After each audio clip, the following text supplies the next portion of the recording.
ये दो मुख्तलिफ जगहों पर जाकर इसने फायरिंग की है। पहले खिजर को शहीद किया और उसके बाद मुरीद अब्बास को। दो मुख्तलिफ जगह थी। जी बिल्कुल करीबी हैं दोनों जगह। एक को एक गली में किया है, उसको जूस वाले के सामने, दूसरे को उसके ऑफिस के सामने सीढ़ियों पे किया, लेकिन वो बिल्कुल साथ साथ ही है जगह। तो क्या वो भी गाड़ी खुद चला रहा था, मोटरसाइकिल पे सवार था जो आतिफ है, या किस तरीके से? फॉर्च्यूनर में था, उसके पास फॉर्च्यूनर है, वो गाड़ी भी हमने कब्जे में ले ली है, वो उस गाड़ी में था।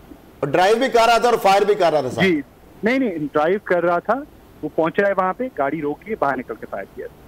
अच्छा, और गाड़ी उसकी घर से बरामद हुई है जाए वकुआ से? नहीं, गाड़ी उसकी घर से मिली है जहां उसने खुद को गोली मारी है।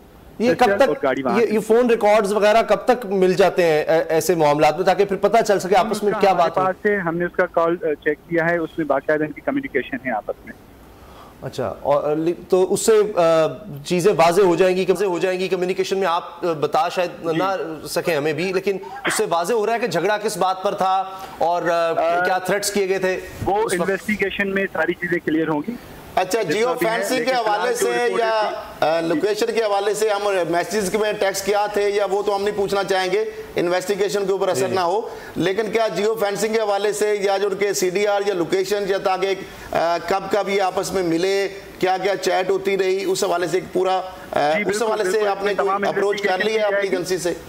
हर पहलू से इसकी इन्वेस्टिगेशन की जाएगी। हमारे पास जो आतिफ जमान है, उसका फोन हमारे पास है और हम हर पहलू से इसकी इन्वेस्टिगेशन करेंगे। जो आपने बताया कि पहले भी इससे अगर दरख्वास्त दी है तो कहाँ पे दी है, उसके फिर अगर पुलिस वालों ने रिलक्टेंस शो की है तो उनके खिलाफ भी एक्शन लिया जाएगा।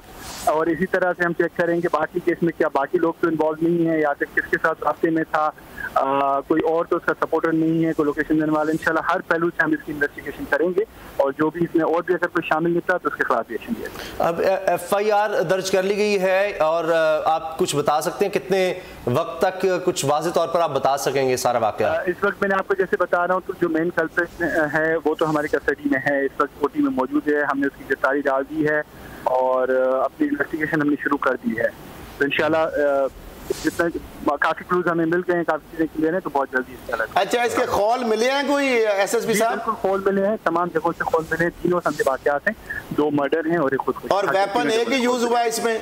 स्मार्ट वेपन फॉरेंसिक के बाद ही आपको बता सकते हैं, लेकिन जो खौल मिले हैं वो 30 बोर्ड के हैं, वो आपको गोलियों। बहुत शुक्रिया SSP शिराज साहब, आपने हमें वक्त दिया।